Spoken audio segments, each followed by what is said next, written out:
In this section, we will discuss the annotation tool of i3CONNECT Studio. The annotation tool can be used to write over any content that we have on the display, including Android, but also external sources such as HDMI or USB-C.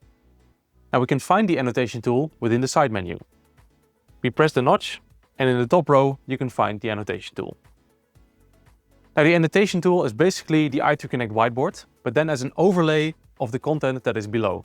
As you can see, we have the same tools and the same controls on the bottom that we can use to make annotations.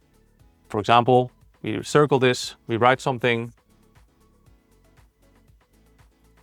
And now I would like to share my annotations with someone else.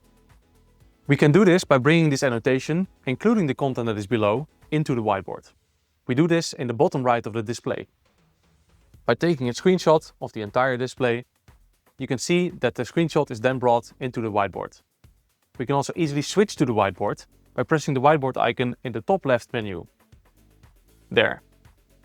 As you can see, we now have the full whiteboarding application, and we also have our background and our annotations straight imported. We can make further annotations or immediately share our whiteboard to someone else. Now, as you can see on the bottom right, annotations are always imported onto a new page into the whiteboard. This way, your existing notes are not destroyed and they are part of the same document. If we now export it, we will see that it will export in multiple pages. The export mechanism works the same as we explained in one of the previous videos. That concludes the i3CONNECT annotation tool.